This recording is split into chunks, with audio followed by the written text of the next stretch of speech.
An exhibition opening tomorrow at the Museum of Sydney showcases images of the city's famous rocks district dating back to the early 1900s. The exhibition brings together surviving artworks which were shown almost a century ago when the rocks was first targeted for large-scale demolition and modernisation. There are photos too documenting what life was like in the then poverty-stricken area. Stateline went along for a preview.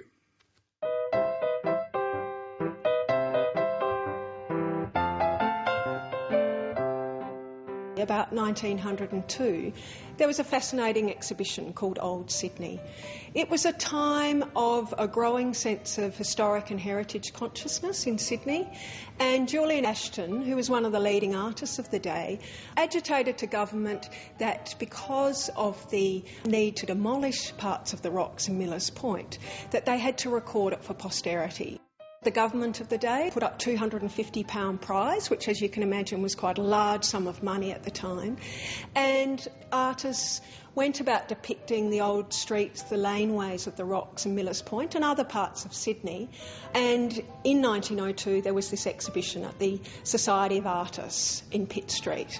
And so what we've done in this exhibition in 2010 is to bring together a range of those images done by Julian Ashton, Sidney Long, Alice Muscat, range of different painters, and they really depict the domestic life of the rocks. The washing lines, the houses, the women, the children on the streets, the goats. They're somewhat sentimental, the paintings. They're not about depravity and despair. They're not about the embarrassment of the rocks as it was thought of by the end of the 19th century. They're really beautiful pictures, I think, of the neighbourhood and the sense of neighbourliness on the streets.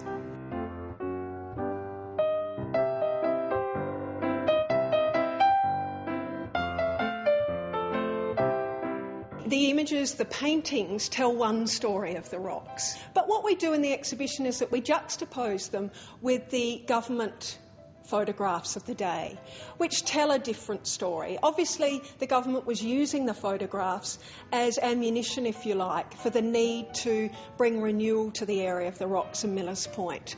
They wanted to resume whole areas of the rocks, clean it up, because, as I say, it had become an embarrassment. So the photographs do have people in them, like the paintings, but of course they were used to show the dilapidated nature of some of the houses, the fact that the infrastructure was poor, sanitation was poor, and we have to remember that it came as a result of the plague arriving in Sydney in 1900.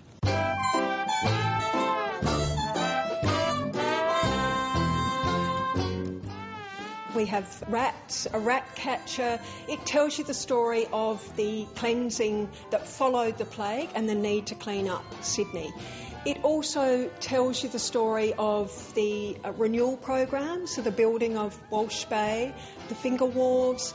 It also gives you a sense of the connection between the artists of the day and the writers and the thinkers of the day, and the fact that this was a really strong sense of the need to preserve our history.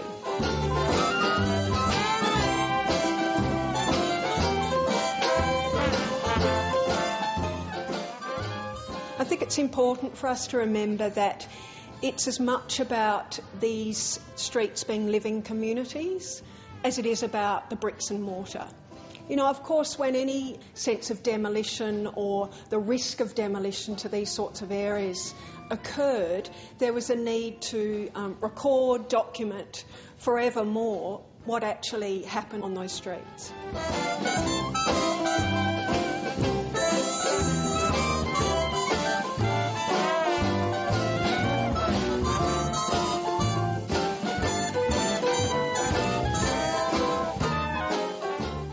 Some of the houses were demolished to make way for model apartments of the period for workers, and it was a sense of huge change for the area.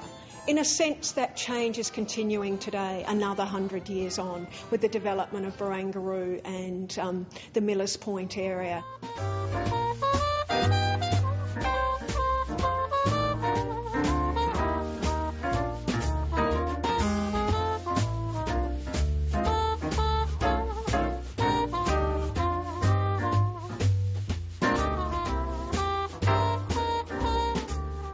What we're hoping with the exhibition and the walking tour that takes you through the rocks and the back laneways and the streets is that people can start to appreciate what a fantastic area it is and learn a bit more about their colonial history, but also their 20th century history too.